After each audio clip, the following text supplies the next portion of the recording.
Hi, I'm Michelle Olivier, and you're listening to Hey, I Want Your Job, the podcast that looks at amazing jobs and what it takes to get them.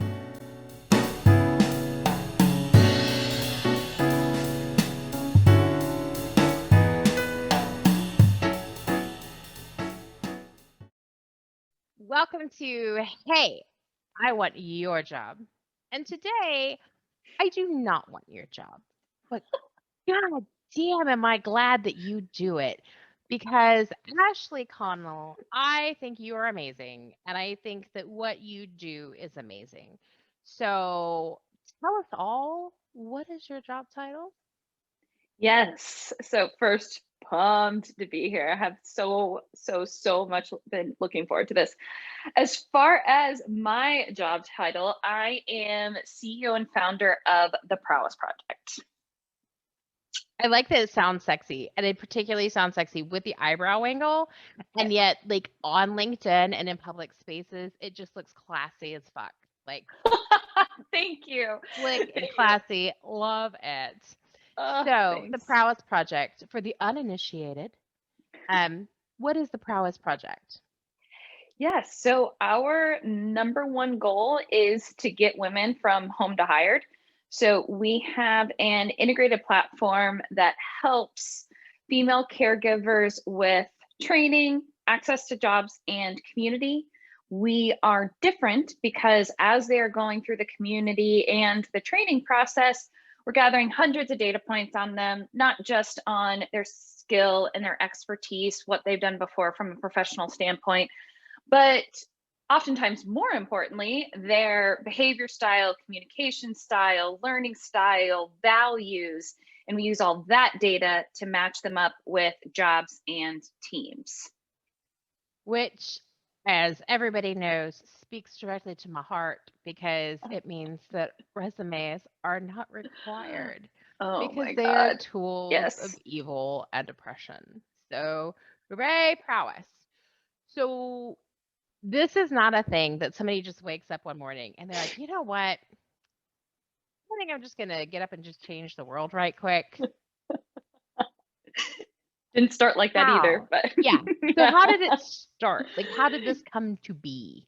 Yeah. So my background is B2B tech marketing. I did that for 15 years, started off at multiple startups. One of them sent me over to London to open up their European office, was there Fancy. for, oh, it was the most amazing experience for so many reasons. One, just being, I got a front row seat at what diversity looks like. You could hop into a pub and the person right next to you would have such a different story. And so I think that got me on this diversity journey. But came back to the US, bounced around to more software jobs. And I woke up one day and I realized that I had all of this background anxiety of how I was going to continue this career that I dropped everything for and was solely focused on and have children someday. And so I jumped on to Google, found the horrific Harvard Business Review statistic that if a woman is out of the workforce for just 3 years to raise her children, she loses 37% of her total compensation power forever, cannot get it back. Mm-hmm. And I mean, you can see it on my face now. I became obsessed with that statistic, and this happens to 43% of women. And so I dove into the problem, went and talked to hundreds of women who were in this scenario. I heard the same story over and over again. These were educated, experienced women, took off 2 to 3 years, and all they could get to return to work was an unpaid internship. Or admin. Honey, have you thought about admin? I know previously you were a senior project manager, but it's Mm-hmm. been a while, hasn't it, darling? Oh, Mm-hmm. no. Mm-hmm. That I Mm-hmm. think is my favorite thing about Prowess and was what like really sold me on why. And spoiler alert for people who don't know, ONH is a very proud partner of Prowess. We Yes. shout about them all the time. any And vice client that versa. works for us that is a woman, in any situation like this, we send them straight to Prowess. But for me, one of the game changers was when I discovered that you guys aren't saying, "Oh, we help women. Look, we got you a customer service role." But it's like, "Hey, we got you a job as a project manager. We got you a job as a director of what have you, coming in as people managers back into places commiserate with where they should have been." And I do not understand why there aren't other people out doing the same thing, but I am super glad you do. I do have one question for you though. Sure. So one of my favorite things about you is that you are one of the few organizational leaders I have ever seen, and I'm old, so I have seen a lot, who literally changed their mind on a dime. That they were like, you and I, it was our first time we were doing something together, and I said something, and you're like, "Oh shit, I hadn't thought of that. Yeah. Just kidding." And like, you just pivoted. It was amazing. I'm not thinking this is going to be that, but I do have a question. So I have clients who are dads who have been out of work Sure. and are trying to get back in and are facing a lot of, in fact, for some of them, it's even worse because that's not what boys do. Right. Right? So there's Right. Right. all of this like judgment and almost cultural shame, which is insane, around having been a stay-at-home dad. Why doesn't Prowess also work with those guys? Like, why is it specifically women that you guys focus on? Great question. It is not specifically women. Whomever wants to join Prowess, go through our training, go through our program, join our talent pool is more than welcome. That said, our training, our messaging, our content is focused on being a female caregiver. And actually, let me pause there. Not even being a female caregiver, but having what is quote unquote feminine traits. Okay. And I think that's even kind of a mess up way of looking at things, but that's the best way that I can describe it. That's easy to understand when I'm looking at the full problem. And to be really honest, as being a startup founder, you have to start small. You have to dive into one specific problem.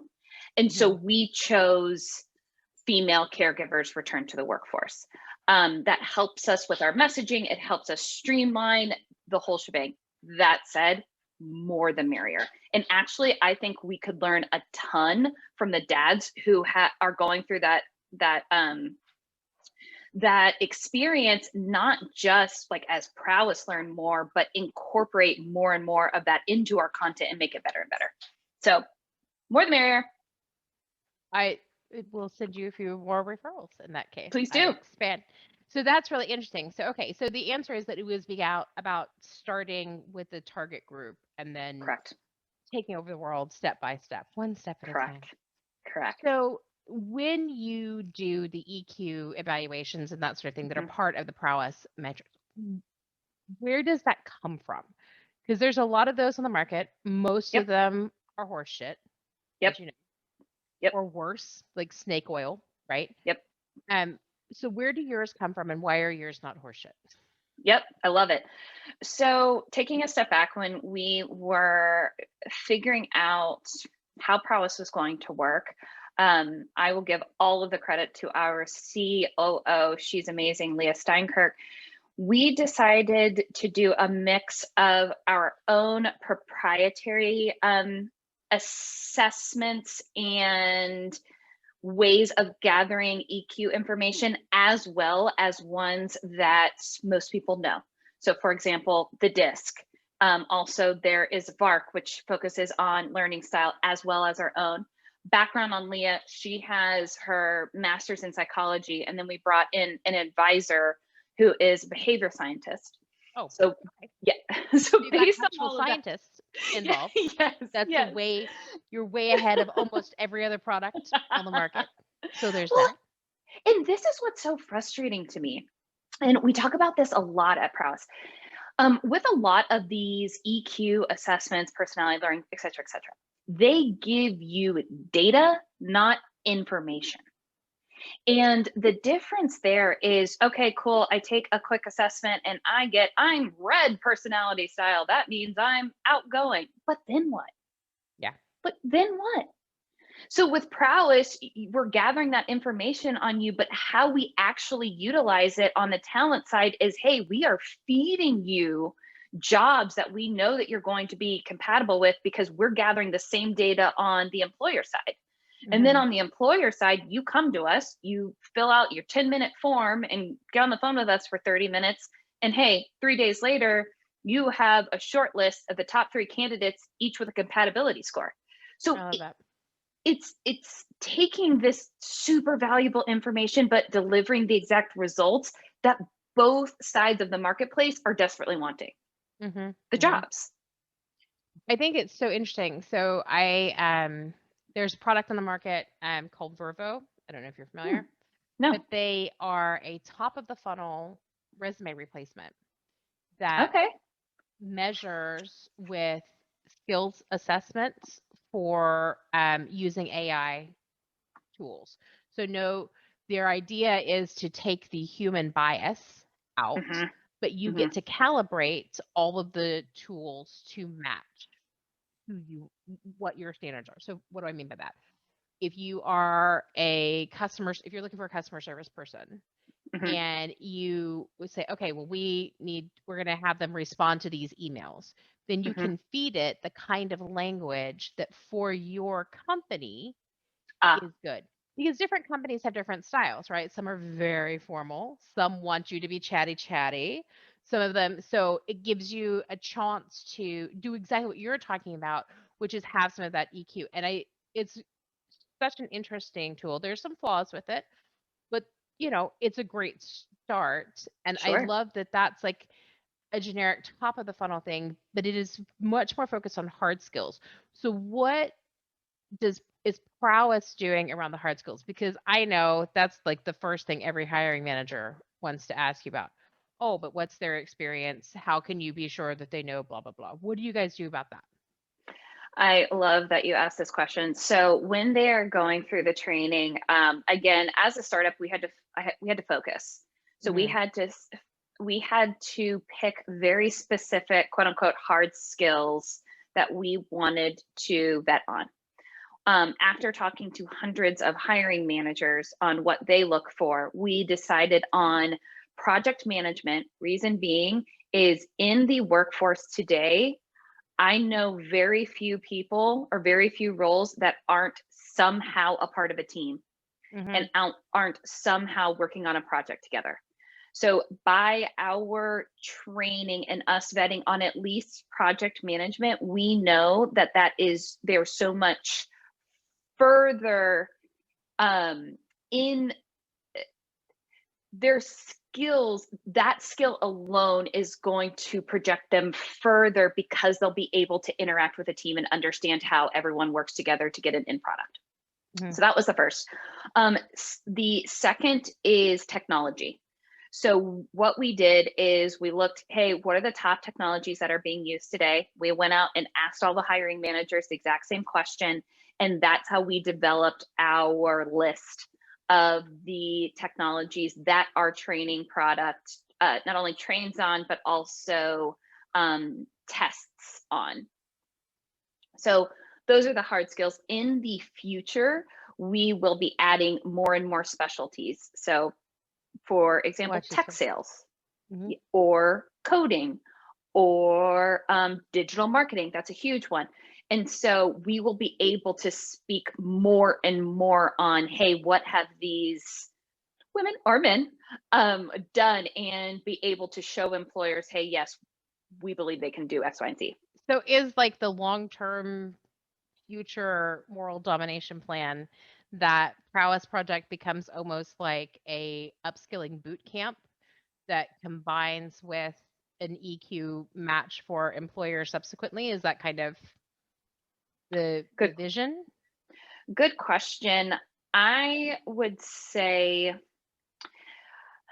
am I spilling tea that's not supposed to be spilled? No, not at all. I think these are the problems that we saw is there was not one place where women could go that gave training, a network, and also access to jobs, and used all the data within that to give them the best outcomes as possible, which typically is the jobs.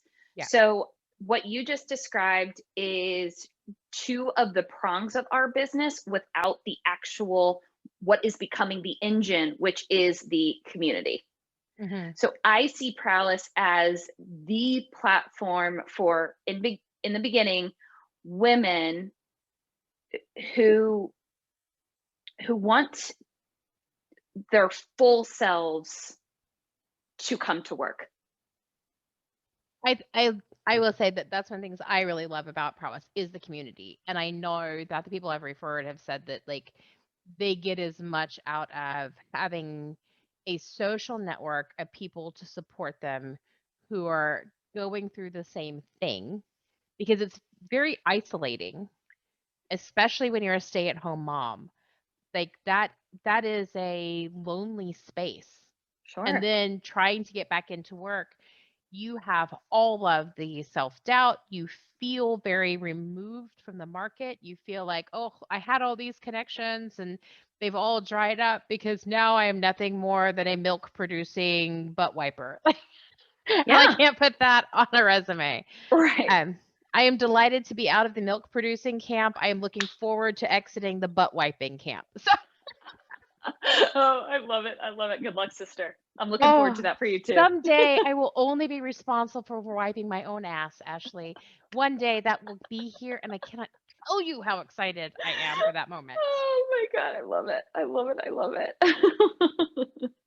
And I love like the community that you guys build, and I think that that is so important. When you're listening to them and then also just being a smart person who is aware of the world, what do you think right now is the biggest threat to women in business? Like what is the biggest thing that we should all be aware of and screaming about and putting all of our resources into fixing? This is a tough question because so many different things come to mind. Every day. Yes, yeah. I think first and foremost, and this is what Prowess is trying to address by turning the hiring process on its head and making EQ just as, if not more important than hard skills in the hiring and interview process. Just looking at the data, women outperform men in 11 of the 12 different aspects of emotional intelligence. And on that 12, they were tied. There was no difference. So data shows us that these are natural strengths that women have, and yet they are not valued in the workplace, especially on the resume. And that it has been such a barrier for women for such a long time. So I think more and more ways that we can integrate emotional intelligence and show its value in the hiring and workplace. I think that, but then also just point blank flexibility. I mean, that's what women need. And I didn't say want, I said need. And I think that post-COVID, we're living in a world where I hope to see more flexibility from employers and them jumping on that bandwagon. But without it, I don't know how women are going to get any further. And that scares me. Yeah. I absolutely feel you about the need for flexibility. And I have to say, I have to check myself because I was not always a great ally to women. I was definitely one of those women that was part of the problem. I have actually said in meetings, I'm sorry that she has morning sickness, but that's not our problem. As a business, we need to meet, and she needs to figure some shit out to be able to be there. In retrospect, I'm obviously mortified and have learned. And part of it was walking a few miles in those morning sickness shoes. Because with both of my children, like they tell you that it ends after the first trimester. That was not my experience. Oh my I God, did you're not killing keep me. breakfast for the whole time with both of those little bastards. So, but so I've learned my empathy that way. Hmm. And I know now, like I recognize that a lot of the things that to me were it was very easy to be dismissive about. In retrospect, there's no reason to be dismissive. And that second of all, it is a need and not a want. I got there by making babies. That's a difficult ask for men. Yes, They're absolutely. ill-equipped. Absolutely. So what do we do? What do we do to shake up the patriarchy, and Totally. help them get a glimpse and get some empathy into why it is a need and not a want, and why it is a reasonable accommodation that actually their business is going to be better off for having And done. you nailed it right there. For certain men, empathy is not going to work. Leading with empathy, leading with stories, leading with, hey, she has it really hard, is not going to get Yeah. anywhere. Where you get somewhere is when you can show data on how it improves their profit. Bottom line. Yeah. Bottom line, we see that if you have 30% of women on your leadership team, it increases your profit by 15%.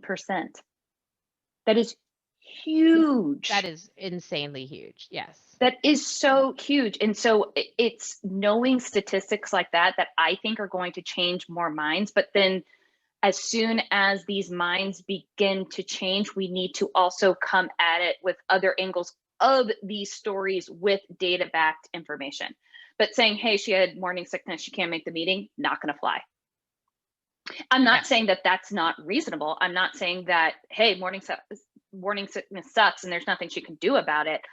But I'm saying I don't think going to them with, hey, this is the problem, deal with it, is going to work. And I think that that's where I was. Like, I am not Sure. I'm not what you called soft and fluffy, if you hadn't noticed, Ashley. I'm just not like, I'm not that person. I am the HR bitch, right? Where like they would come to me and be like, this person was mean to me. I'm like, I wasn't mean to Tough you. Why are shit. you Yep. talking to me? Yeah. I'm sorry. Are you a grown up? You Go deal with your lost? shit and then come back. What? What is happening right now? Do you want to fire them because they're mean to you? No? Okay, then bye. Like, what do you want? So, like, that's me. And I feel like I am very, very numbers and facts driven. And so I think that you're right. Like, that piece is so important. What I find fascinating is that I have encountered consistently resistance to that. Let me give you an example. I was on this call Mhm, about DEI recruitment mhm, stuff. mhm. As you know, that's a passion of mine.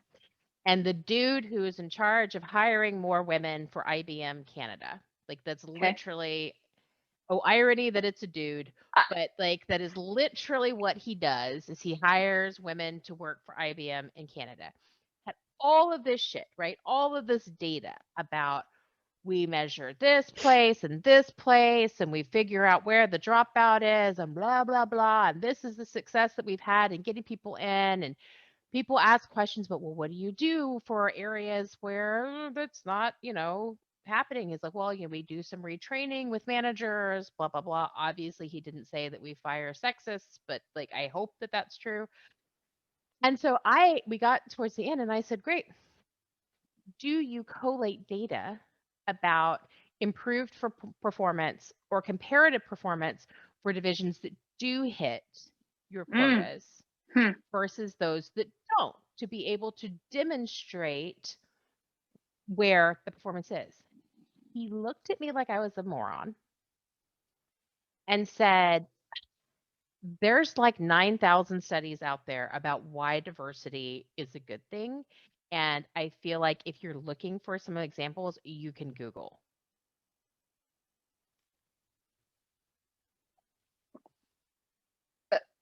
That was actually what he said to me. Okay. Set me down like I was the problem. And I have had that kind of response from places that they're like, we don't need to prove that. Everybody knows. Well, clearly everybody doesn't fucking know. Because if everybody knew, you would stop having this problem with hiring managers. You wouldn't need to retrain them. And honestly, I can read a study all day long, but I'm not convinced that it actually applies to me until you start measuring the shit The that guy I next am to me. affected. Yes. Yeah. So Oh, if yeah. anything, I think that's a brilliant idea. As soon as you said that, I was like, oh, damn, all right. That's something that we should even tell our customers to go try. I think that's super smart. That if And you have two teams, right, and one of them has a higher percentage of diversity than the other, compare things like customer sure. satisfaction numbers, compare things, especially things that you know that are affected by things like EQ and diverse, do they have more innovative marketing campaigns Yeah. or options, like all of those types of things. But there is this weird pushback about we don't need to prove the case anymore. And I feel like I don't think that that's true. What is your thought on that? Like your For mouth is hanging open, so I'm thinking you yeah, agree. yes, for me, I think, and again, I don't know this guy. I don't know what why he said what he said. But the first thing that comes to my mind is he needs to have honest conversations with his stakeholders, because I guarantee that his stakeholders do not know all of this data and are lying about knowing it, and don't have feel like they're empowered to make those decisions or have the tools in order to fix their situation when it comes to diversity. So to me, I think he is in a bit of tunnel vision, because he being in DI, you're constantly talking about the problems. You're constantly talking to people who are just like you, not the people who you're trying to change their minds. And we talk a lot about that with gender equality, how it's so important to bring men into the conversation, because women all day long will be in an echo chamber of nonstop bitching, and that's not going to do any help. Like, we need male allies to make real difference. Point So blank. I know that in Austin, there's a really robust network of women-owned businesses, of minority-owned and DEI-focused businesses. And I would imagine those are natural partners for Prowess, right? Like as soon as you hear a woman-owned business, you're like, boom, why is Prowess not your only solution for recruitment? I have that question for any woman-owned business for sure. We will not be using your services only because we are recruiters, and that feels like we Yeah. can No, handle no, our no. shit. Yes. Um, Yes. Actually, like, Yeah. so how much bandwidth so far has Prowess had to go out and change hearts and minds of non-women-owned businesses, or am I wrong? And like that's not where you guys target your business development. And So I would say we actually have 50-50 as far as women versus men owned or led on our employer side. We are extremely fortunate in the sense where word of mouth has been great to us, and we have a lot of employers coming to us right now. And so we don't need to do a big education awareness campaign yet on solving this problem. As again, a startup, as a CEO of the startup, my job is to manage resources. It's either money, time, or people. And so, since we're so early in our journey, my number one thing that I'm thinking about is, well, first, satisfaction of the women who are going through our program and satisfaction of the employers, but close second is revenue. And so we haven't focused as much on awareness as we will in the future. sure, you can't do So everything. You can't do I everything from day one. So like no, we that's can't. okay. No, Yeah. we can't. Now, that being said, we probably work harder to change the minds of males than we do females. We do a panel that's called Men Tell All, where we get male leaders in the community on a panel and ask them questions about gender equality. why we do that is because there are a lot of light bulbs that come that come on based on anything as simple as what are the differing definitions of a certain term from females and males, and how because there are these different definitions, we are, you know, two ships passing in the night. And so by having that open conversation, it makes us all that we're speaking the same language. So again, that's one way. And so we're really focused more on changing the minds of males at the Do moment. you find that I have anecdotally heard that men are actually not as much the problem as women, like the woman that I was Yeah. about 5 years ago. Um, that women are harder on other women, less supportive, less willing to be understanding. It's very much the mindset of, you know, I had to slog through the shit, so you have to slog through the shit. Is that is that what you guys find as well, or is that changing? I mean, I hope it's changing, but like, you know. I mean, yes, those people still exist.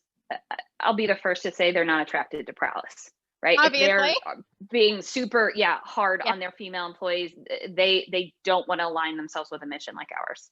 sure. So yes, they are out there. And where we hear about them the most is during our training in our small groups, Mhm. where women are telling us stories of what they had to deal with in the toxic work environments in the past, and those types of women that they've had to deal with. Now, I don't understand why women don't see this as like, hey, I've created a seat to the table. I'm going to drag up one for her too. I will never understand that, but also that is why I turned a future problem of mine into a company. So I will never understand, and quite frankly, they're not our people. Yeah. Just not our people. I I think that again, as I get older and hopefully a little bit wiser, um, that's one of the things that bothers me the most is every time I hear the like, oh well, we all had to take our lumps. And you hear that in 1,000 different ways. And my answer is, why is anybody taking lumps? Yes. Why? Because you got hazed. That doesn't mean that the next person needs to. It was bullshit when it happened to you, and I'm sorry for that trauma, but we don't need to impart our trauma on future generations. Hello? Let them make new trauma for themselves. That sounds great. I love it. But like I am really frustrated, and I think for one of the things that's extra frustrating to me is that we blame a lot, I find, on generational divides. And so there's the Mm, whole okay boomer um mhm, mhm. mentality. This is not about boomers, dude. Older millennials and Gen X girls are the perhaps harshest of the harsh, right? We watched up watching Melanie Griffin suffer in Working Girl, Oh my god, I love that reference. Oh, that's so good. right? Like So good. that's our fucking world. And so like we were Melanie Griffin part 2 where we had snazzy suits and we made it to the top and then you can just figure it out.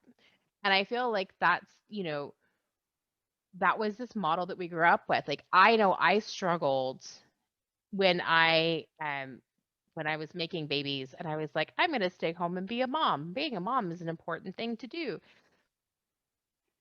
And I got a couple years in and went, "Oh shit, I can't."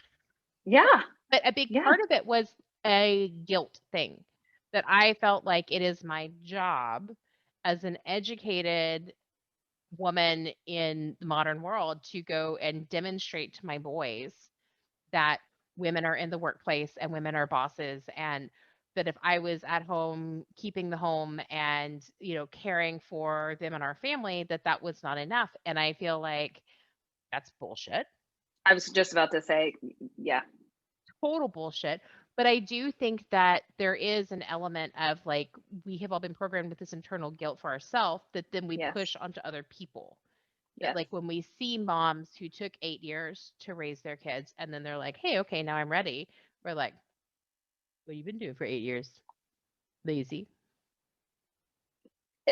Yes, and we've actually talked to a lot of people in our talent pool about this in a roundabout way. And the best way that we have seen to mitigate that are two ways. First and foremost, hands down, our cohorts. So when women go through our training, they go through in a group from anywhere between like 4 and probably 8. At 8, we probably would split it up. Anyway, they get to hear stories from women who are completely different than them, but all have like the single thread of being in the same stage.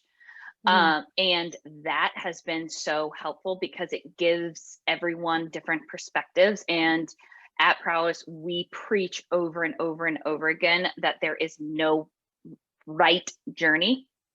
And so that then seeps into the conversations that we're having in the community. And I wanted to say something real quick about like all the different networking alternatives out there and the reason why we created the community. And I think that what we're talking about now also filters into this. When talking to women, I said, I was like, well, why don't you just hop into LinkedIn? Why are you not on Indeed? Like, okay, boom, bada bang, like, here's your job. And one woman said to me, going on LinkedIn is like a graveyard of what my life could have been. Yeah. Oh my God, I just got chills. Like that hurts my heart so badly. Oh my God. And I feel that Yes. to Yes. the my core of my being. Absolutely. Yes. Oh, And I think oh. that this power, this community, this like crowdsourcing or group that we're creating gives women more confidence that they're not the only one out there going through this shit. Mhm. And they are able to see all these women who have gone before them who were in their same shoes and ask all their confidence, hey, I'm dealing with this woman who is trying to kick me every time that I'm trying to climb the ladder. How do I handle that? And I think that having this access to different women, whether it's online, if that's how you're most comfortable, or like small groups, like we were saying before, I think that is critical for women. Absolutely critical. I think absolutely. I think that the knowing that what you're experiencing is not only you that it's ever happened to, Yeah. but also that other people can look at it and see that you're not crazy, right? The I the asshole test is Yes. really Yes. important, right? And so having other people turn around and say, "No, that is crazy town behavior. Yep. You should not have to put up with that," is super important. And cuz for me, related to that, I am really passionate, and the more that I work with people who have lost work, et cetera, and are in the job market, I get more passionate about the fact that I hate the fact that we call workplaces toxic because Mm-hmm. that makes it seem like it's something innate to the environment, that nobody could control it. It's just really bad for you, as Interesting. opposed to abusive, which is Oh, directional. That is somebody made a decision to do something that fucks with your shit. interesting. Yeah. Interesting. And like, so I think the other thing is that when we call it abusive, it lets people understand what they're going through. That when you leave an abusive working environment, you are leaving with the same trauma that somebody who leaves an abusive, emotionally and psychologically abusive relationship is leaving that with. So, in the same way that you would tell that person, hey, here's 15 places you can go to get help, and you should, because that's a lot of trauma, you need the same thing when you Mm, leave an abusive employer. I like that. And I never considered it like that. That's such a great point. and I think that we put so much pressure on ourselves to immediately leave an employer that's abusive, go Mm-hmm. find somebody else, start day one, acting like Susie fucking Sunshine that nothing happened to. And Yep. that's not reality any more No. than leaving an abusive relationship. and then walking it, like going on a first date with somebody the next day and being like, you know, the best girl. Like that's not reality. And I think that like having some support for that and having that vocabulary is so important. I love that so much. And I think too, one of the biggest value propositions for talent who come through Prowess is, yes, they go through hoops for us to vet them, but we're also vetting the employers on their culture, on their abusive behavior, if there is any. So we are sussing that out on their behalf, because all we have as a company and as a brand is trust. Yeah. And we know that these women are taking a huge risk on us and coming to us feeling broken. And so over my dead body, am I going to not do the due diligence to ensure that the companies that we are bringing into the Prowess ecosystem aren't top-notch, completely value aligned, and Safe. setting both sides up for success? Point blank. If nothing else, they need to be safe Yeah. for these women. Yes. And I think that, having an environment where there are people, just like people in an abusive relationship, sometimes need somebody on the outside to say, Yeah. that's not normal, right? Yeah. That's crazy and fucked up. That's not what love looks like. People in employment need that as well. Be like, that Absolutely. is not normal. Absolutely. Yeah. Absolutely. Yes. 100%. But also, I don't think that there are a lot of people who are looking after the candidates when it comes to that sort of vetting on the employer side. Definitely not recruiters. Definitely not recruiters. That breaks my heart. But I also understand. You come from recruitment. You own a company that, seen from a certain vantage, is a recruitment company. So it brings me to a tech company, but I'll let that slide. I said from a certain vantage, it would not be entirely erroneous to classify you with recruitment providers. Contingency recruitment. Is it the problem? Will you define that for me? Contingency recruitment is recruitment where you get paid a person, the classic recruitment. You get paid if your candidate gets the job, and you get paid a either flat fee or percentage based on whether or not your candidate gets the job.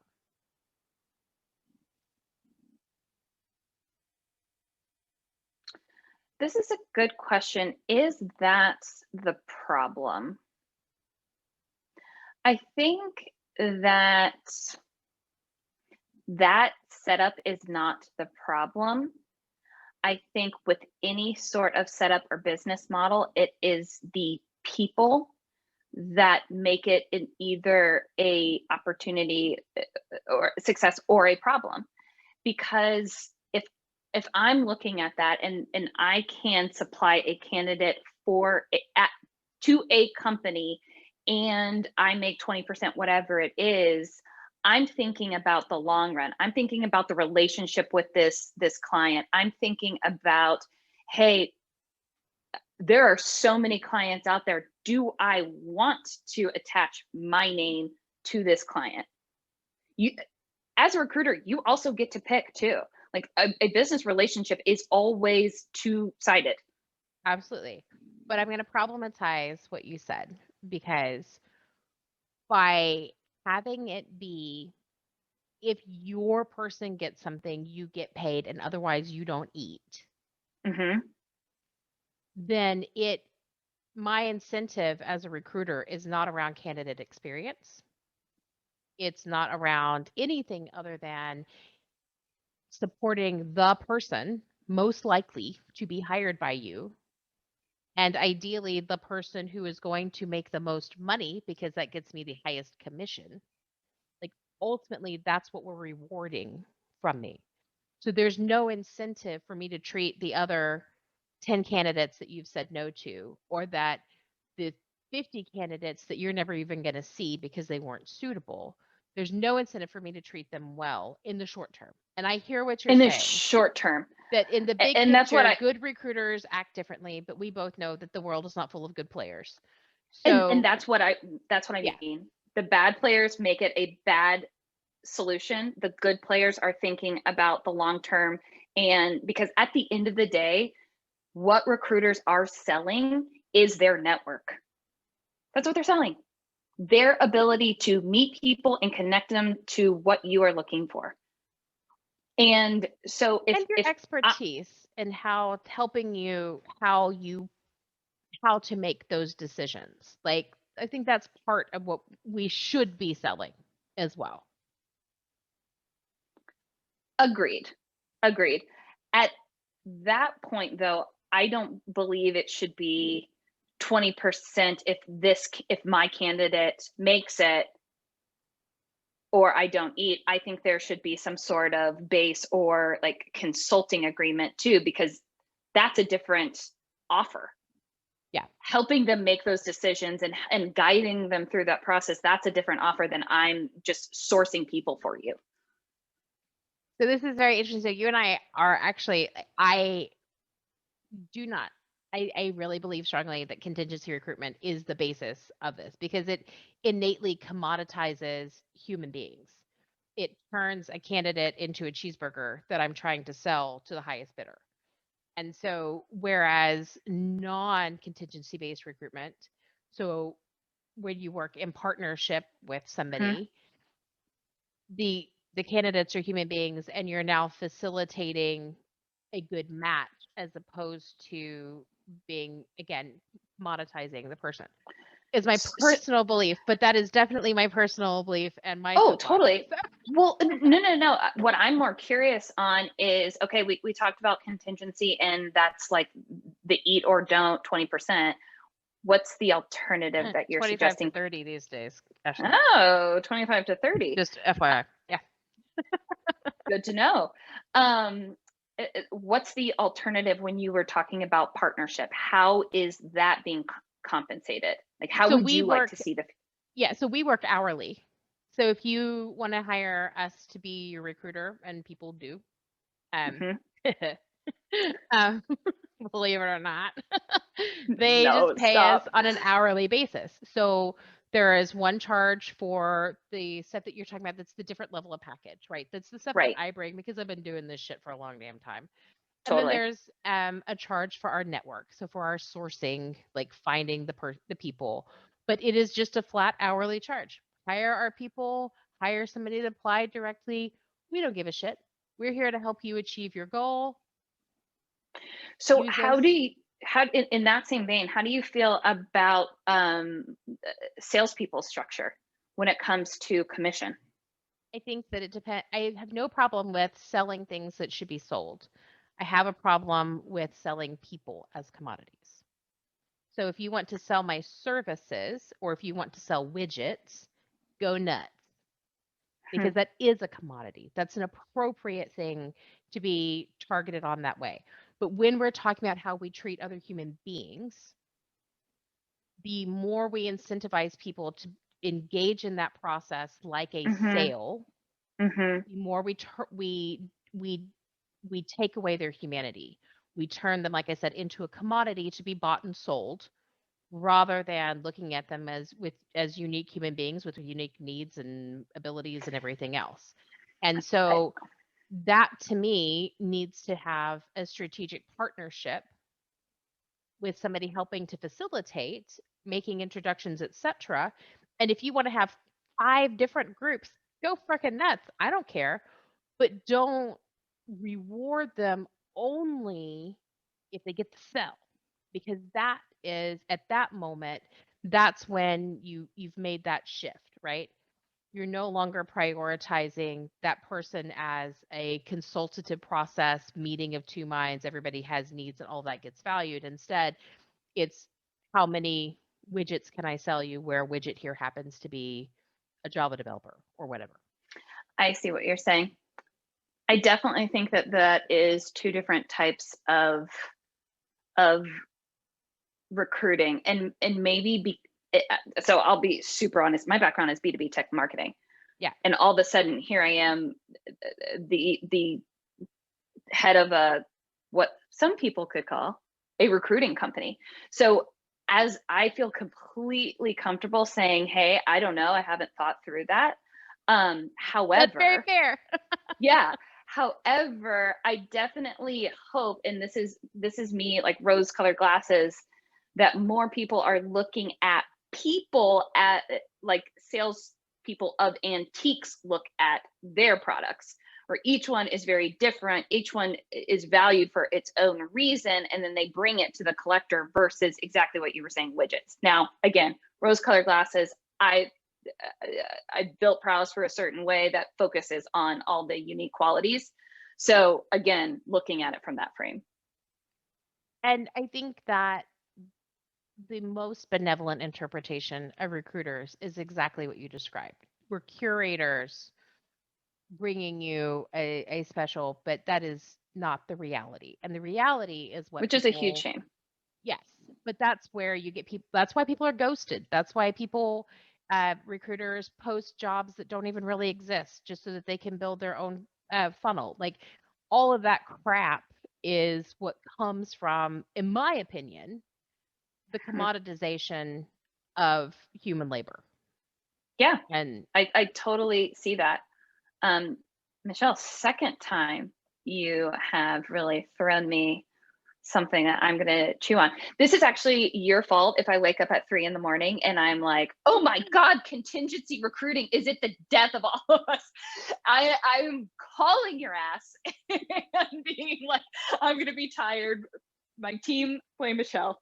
note to self, put the phone on do not disturb in case Ashley has an epiphany that I was right or that I was wrong, because I do not put it past you to screw you, Olivier. Contingency recruitment is perfect. You're the fucking problem. Either way, I could get angry text messages or phone calls. Yes, I love it. I don't know though. You make some really good points. And so stay tuned. There you go. Well, let me know. I'm excited. I'm always excited about the things that Prowess does. You guys, I think that's one of my favorite things is that do you do everything exactly the way that I would do it? No, sometimes you're wrong, Ashley. Fair But enough. Fair enough. but you guys always, always err on the side of doing what is right and what is kind. And I think that if we all could say that, that we wouldn't have to we wouldn't have as many problems as we do. Um, so Agreed. with that note, we are actually out of time. What have we not said? I know, hour. So, what have we not said that obviously I'm going to have all of the contact details for Prowess, obviously, in the show notes because you're amazing. But what else do you need to give a shout out about? Thing that I was in particular excited to tell you about is our latest product launch. So we are launching any day now, an alternative to the resume. And I think you and I have talked about this before. Yes. Yes, exactly. It's gonna start, version alpha. It will get there. But basically a new way to look at your career where you're focusing on, of course, your skills, because you got to show that off, but also all of your intangibles, as well as thorough examples of work and deliverables, because at the end of the day, that's what, from what I'm hearing, hiring managers want to see. What can they expect? What can they expect from a deliverable standpoint, or what is it like to you to work? What is it like to work with you on a day-to-day? And that is really what we're trying to create with these new Prowess profiles. So yes, I cannot wait to send it over to you. I want good, bad, and ugly. Give us all the feedback. That makes us better. But I encourage everyone to come check that out. And you can find us prowessproject.com. Have a look. What would you like to see on there that you don't? What do you really like about it? Again, one of Prowess's key mission, of course, is to help gender equality. And one of the ways of us getting there is turning that hiring process on its head and focusing on emotional intelligence, because that is what is sticky when it comes to relationships in the workforce. Absolutely. Fantastic. I also have some men to recommend for your next Yes. men panel. Oh, Next time you do, fantastic. some Yes, hiring absolutely. managers Ooh, talk. We'll talk. love it, love I'm it, love it. excited. Yes, yes, So I yes. will have all of the links to all of the Prowess things. And I will obviously be giving all of the feedback on Please. something that is my favorite, death to resumes. Says the resume writer. It's about time. I know, right? Well, thank you 1,000 times for taking the time to be with us Oh today. I God, think it it has was been fun. fascinating and so interesting, and I don't really give a shit if anybody else liked it because I had a freaking blast. I was thinking the exact same thing. I was like, I don't know what I really offered on this other than it was just like two gals shooting the shit, but That's kind of how we roll. Yeah. So, dig it, dig it, dig it, dig it. all right. One other question before I let you go, because I ask everybody. When somebody asks you how much you make, what do you say? I'll be super honest. This month is the first month that I'm paying myself. Yep. Oh, how exciting. 2.5 years. Yep. Wow. On and off, we were able to pay like almost like spot bonuses, but nothing consistently until now. And you would think the CEO of a company may make major bucks, but no, I'm paying myself, not a startup, paying myself $5,000 a month. Eating all that equity. That's what you're eating on. Yeah. That's the Nailed startup it. promise, right? Pay your bills with Yep. equity. You got this. Yep. Yep. Yep. Yep. Yep. Awesome. Well, thank you again. And I hope that we will hear more from you in the future. Oh, you absolutely will. 100%. Yay. So good to talk to you. I appreciate it. No worries. You've been listening to Hey, I Want Your Job. For more information on how you can get your own awesome job, visit ONH Consulting at www.onhconsulting.com. We offer incredible resumes, no-nonsense career advice, and real-world tips for landing a job in today's market. Check us out on LinkedIn, Twitter, Facebook, and Insta for more insider information. Soon, you'll be hearing us say, I'm Michelle Olivier, and hey, I want your job.